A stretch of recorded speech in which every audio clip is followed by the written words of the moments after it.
¿Qué tal? Buen día, jóvenes. Vamos a analizar este ejercicio o problema resuelto que busca definir el centroide de esta figura tridimensional.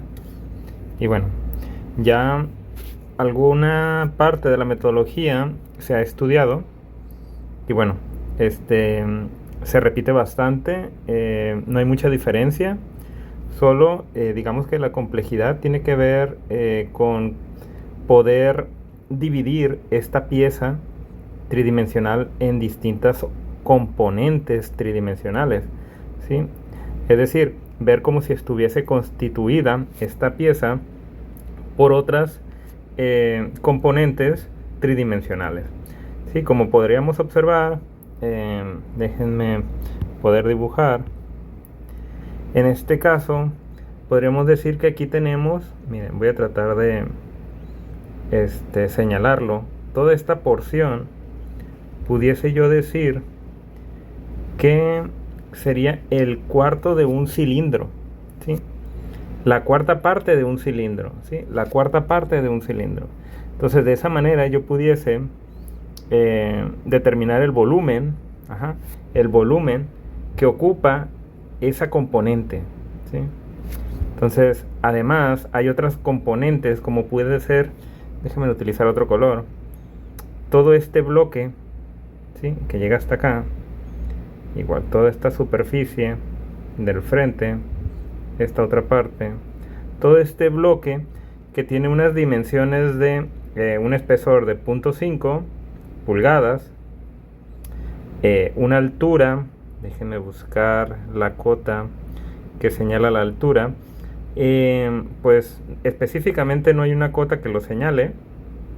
Sin embargo, puedo deducir que sería esta de aquí, ¿sí? Pues este es el radio de este cuarto de, bueno, de este arco, ¿sí? Aquí se forma un arco, aquí hay un arco, entonces este arco tiene 2 pulgadas de radio, entonces 2 pulgadas también va a tener aquí, ¿sí? Así como 2 pulgadas tiene, de aquí hasta acá, ¿sí? Luego pueden decir, pero aquí señala 2.5. No, lo que pasa es que está considerando el espesor, ¿sí? Esta cota considera el espesor. Entonces, si le restamos el 0.5 del espesor, tendríamos 2 pulgadas, ¿sí? De aquí a acá, voy a señalarlo, son 2 pulgadas, ¿sí? Son 2 pulgadas. Entonces, puedo deducir que aquí también lo deben de ser, ¿sí? 2 pulgadas. Bien, entonces puedo determinar el volumen. Puedo determinar el volumen de este bloque, de 0.5 de espesor, 2 pulgadas de altura y 4.5 pulgadas de longitud. Entonces, esta sería otra componente. Ahora, también hay que considerar otras componentes que en este caso serían componentes negativas. Son componentes que constituyen a toda esta figura, pero en este caso van a ser componentes negativas. ¿Cuáles serían? Bien, permítanme señalarlo. Serían esto de aquí, ¿sí? Los agujeros. Estos agujeros en realidad le quitan volumen a la figura, a la pieza. Entonces tenemos que considerarlos como componentes negativas, ¿sí? Componentes negativas. Bueno, y ya se cuenta con información que se les había dado previo a este ejercicio que les permita determinar los centroides, la ubicación del centroide de cada una de estas componentes, ¿sí? De cada una de estas componentes. Bien, en este caso son componentes que ocupan cierto volumen, ¿sí? Entonces vayamos a analizarlo. Permítanme. Bien, como podemos observar, dentro del proceso de solución de este ejercicio, aquí se señalan las distintas componentes que les había comentado hace un momento, ¿sí? Esta componente va a ser positiva, esta otra componente también lo va a ser, luego estas otras componentes van a ser negativas, ¿sí? Por eso aquí se está señalando, déjenme utilizar otro color, en este caso se están señalando si va a ser positivo o negativo esta componente, ¿sí? Bien, entonces ahí están señaladas, y ahora lo que se necesita determinar es una tablita, donde vayamos expresando los volúmenes y la ubicación del centroide de cada una de estas componentes. Bien. Ok.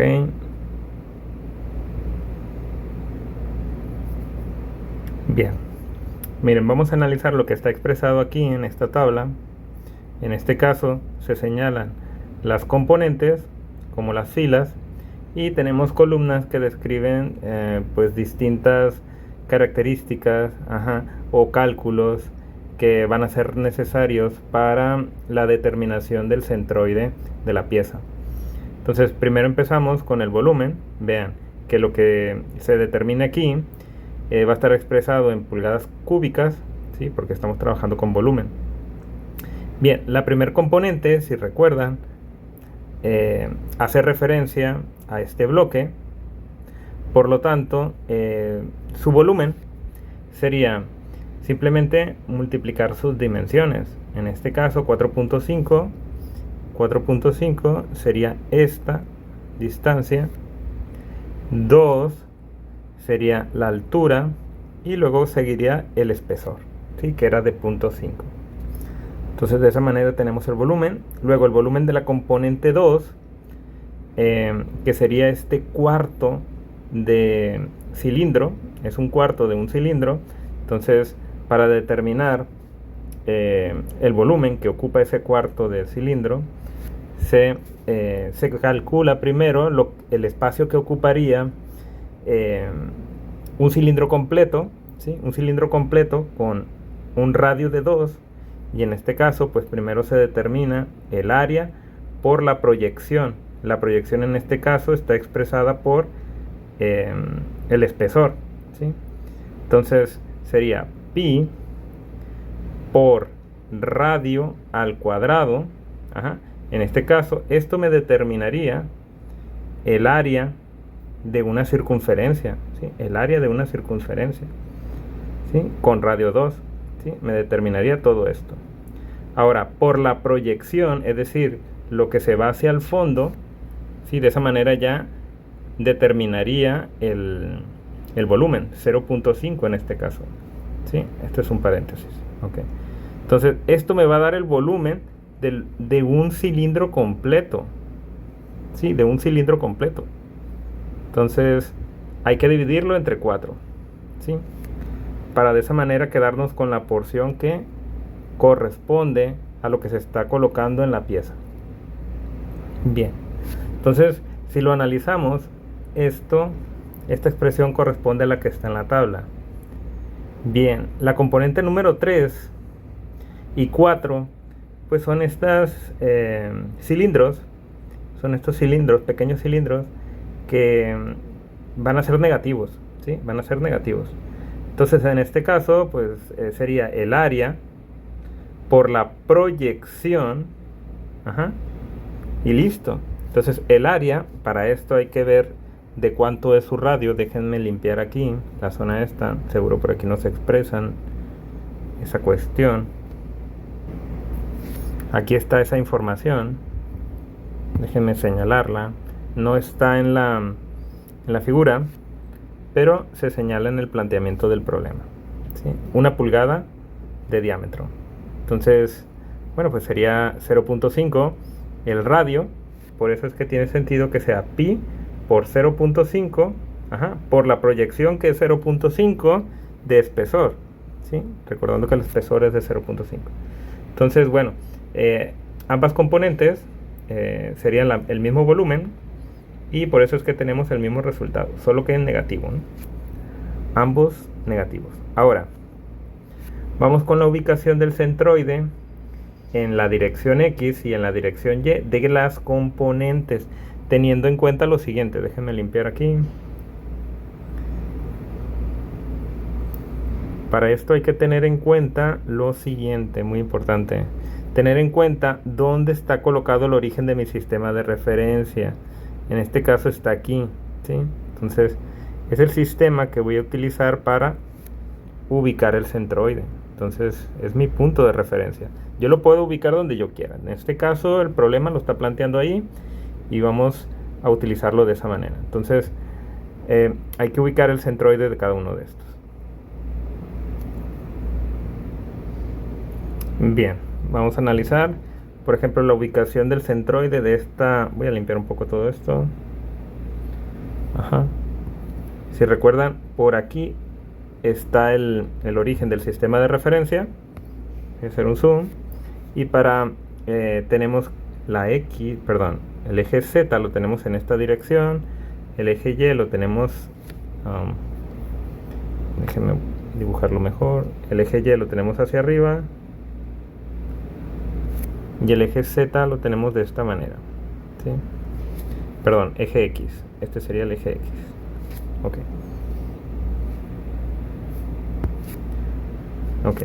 Entonces, ¿dónde está el centroide de esta con respecto a este sistema de referencia, con respecto a este origen? Bueno, para un bloque resulta fácil debido a que sabemos que se encuentra en el centro, ¿sí? Para eso sería la mitad de la longitud, digamos que más o menos aquí, luego la mitad del espesor. En este caso esto sería la ubicación del centroide en la dirección Z, ¿sí? Esta distancia de aquí sería de 2.25, ¿sí? Sería la mitad de 4.5. Entonces esta sería la ubicación del centroide en la dirección Z, 2.25.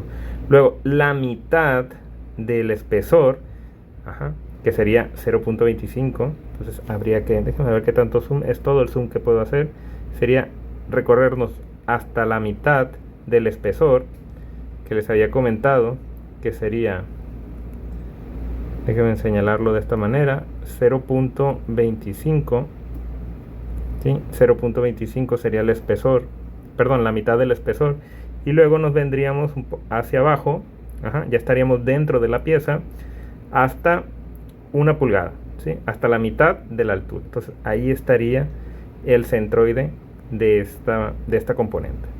Entonces esto de aquí sería en la dirección Z, sería la Z testada. Esta sería, perdón, X testada, ¿sí? Sería en esta dirección va, déjenme corregir, X testada.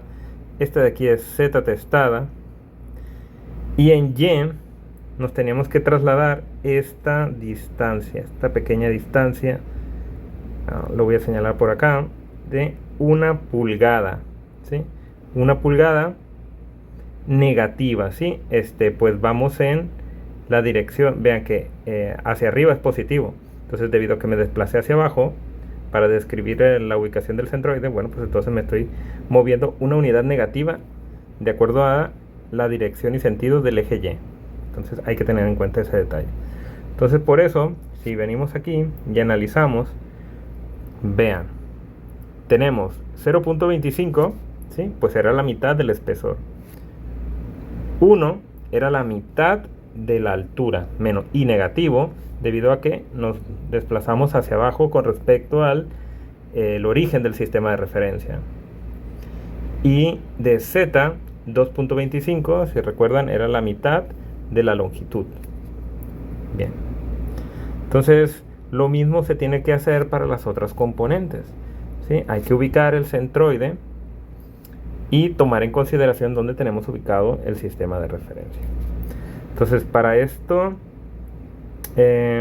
podríamos decir, vean, vamos a apoyarnos de esta figura para la segunda componente, que es, recuerden, el cilindro es 1/4 de un cilindro.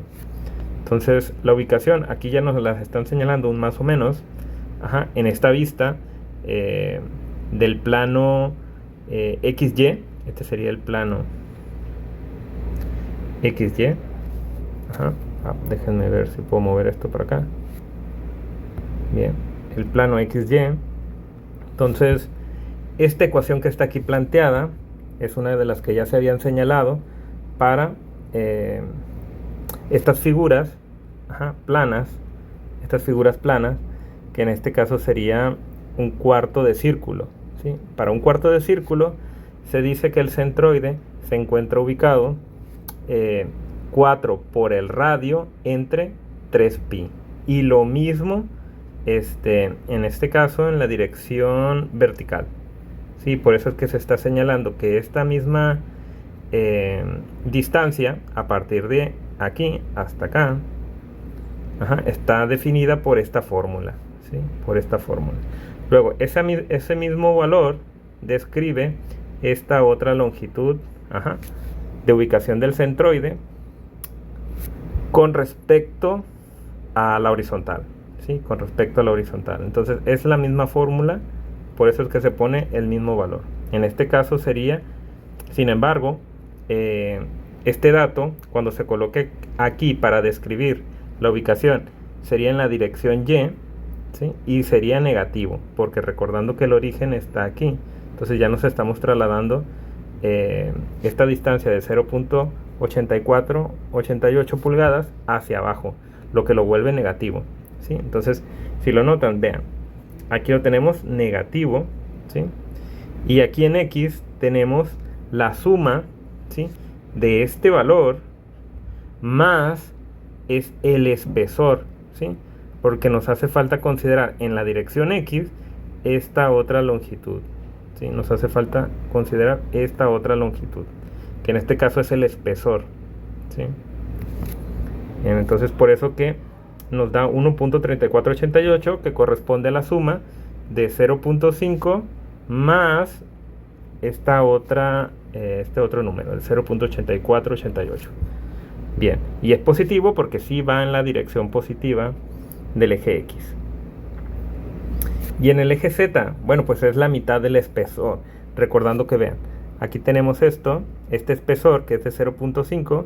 Bueno, pues el centroide se encontrará en esa dirección para esta componente justo a la mitad, ¿sí? Justo a la mitad. En este caso, recordando que nos tenemos que desplazar de aquí a aquí, lo que indica esta fórmula, luego bajar, lo que indica esa misma fórmula, y más o menos estaría ahí, por dentro de la componente, de esa pieza. Bien, luego, las otras componentes, pues están fáciles. Miren, aquí está otra vista que nos apoya. En este caso sería la que nos ofrece el plano YZ, ¿sí? Entonces de esta manera podremos ubicar la ubicación del centroide de estas, recuerden que son cilindros, ¿sí? Pero en este caso son negativos. En cuanto a volumen, en cuanto a ubicación, pues ya dependerá de la dirección en la que se encuentren.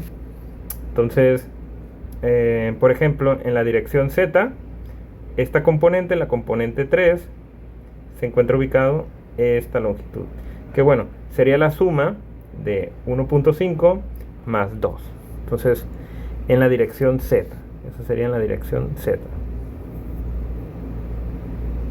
Bien, por eso tenemos este dato de 3.5 que resulta de esa suma. Y es positivo, pues la parte positiva del Z va en esa misma dirección. Luego, en Y, vean, va a estar ubicado el centroide a 1 pulgada hacia abajo, por eso tiene que ser negativo, tanto de la componente 3 como de la componente 4.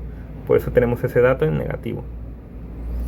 Bien, y en X, en la dirección X, bueno, pues nos vamos a apoyar de la figura tridimensional. Déjenme limpiar un poco para observar ese dato de 0.25, en este caso, que se señala en la dirección X. Y pues sí, recordando que el centroide se encuentra más o menos ahí, a cierta profundidad. Entonces, obviamente es a la mitad del espesor, ¿sí? Con respecto a X, con respecto a la dirección X, se encuentra justo a la mitad del espesor, a la mitad del espesor, que en este caso es 0.25. Y es positivo, pues va, se me movió un poco la pieza, más o menos ahí, un poco por detrás de ese punto, de este punto, está un poquito por detrás, en este caso pues 0.25 unidades. Bien.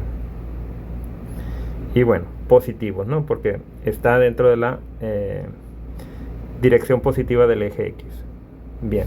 Y ahora lo que tenemos que obtener es la multiplicación de este volumen por esta distancia, ¿sí? Y eso no me va a dar este valor. Lo mismo haría para cada uno de los volúmenes y hay que considerar los signos. ¿Sí? Entonces, luego el volumen por esta distancia me va a dar este valor, ¿sí? Porque estoy multiplicando la dirección X del centroide por el volumen. Luego lo mismo se tiene que hacer, pero con la dirección Y, y eso se colocaría en esta otra columna. Entonces es volumen por dirección y se anotaría aquí. Hay que considerar los signos. Vean, es positivo por negativo, pues tenemos negativo. Bien. Entonces vean cómo en este caso es negativo por negativo, es por Y, entonces debe estar en esta columna. Nos da un valor positivo. Bien, bueno, pues hay que hacer todas las multiplicaciones. Eso me va a dar a estas tres columnas, ¿sí? Porque va a ser el volumen por cada una de las direcciones. Y luego hay que sumar todo, ¿sí? Hay que sumar esta columna, hay que sumar todos los valores de la otra columna y los valores de esta tercera columna. Y previamente contar también con el volumen total de la pieza, considerando siempre los signos para esa suma, teniendo en cuenta esos signos. Bien, una vez que ya tenemos todo esto, lo restante es utilizar estas fórmulas, ¿sí? Estas fórmulas que nos dicen que cuando la X mayúscula ya nos está diciendo, recuerden, la letra mayúscula testada, o con esta barrita en la parte superior, nos está describiendo la dirección X, Y y Z de la pieza completa, no de las componentes, sino ya de las piezas completas. Cuando es minúscula, se refiere a las componentes. Bien, entonces aquí lo que se está haciendo es la sustitución de lo que se conoce para posteriormente hacer el despeje. Vean, conocemos la sumatoria de todos los volúmenes, que es esto, por eso se está colocando ese valor aquí, se está colocando aquí, pues va en esa parte, sumatoria de volumen, voy a utilizar otro color. Y también lo que conocemos es la multiplicación, la sumatoria de la multiplicación de la dirección por el volumen. Entonces, estos datos sería este, voy a utilizar otro color, este dato sería este de aquí, y este dato de acá sería este de aquí. Y bueno, pues ya nada más hay que sustituir. Aquí, negativo, vean cómo nos quedó negativo. Luego este de rojo sería este de acá. Y ya nada más hay que despejar para dejar aisladas a las direcciones con el objetivo de determinarlas, ¿sí? Es decir, pasar ese valor que los está acompañando, ese coeficiente, pasar a dividir, ¿sí? Este es 5/28, déjenme limpiar de nuevo. Este 5/28 hay que pasar a dividir, permítanme. Y bueno, eso sería todo, jóvenes. Este sería el resultado después de haber dividido. Recuerden, haber despejado y aislado cada una de estas incógnitas. Y ese sería el resultado. Nos estaría diciendo la ubicación del centroide de la pieza completa. Muy bien, sería todo. Muchísimas gracias.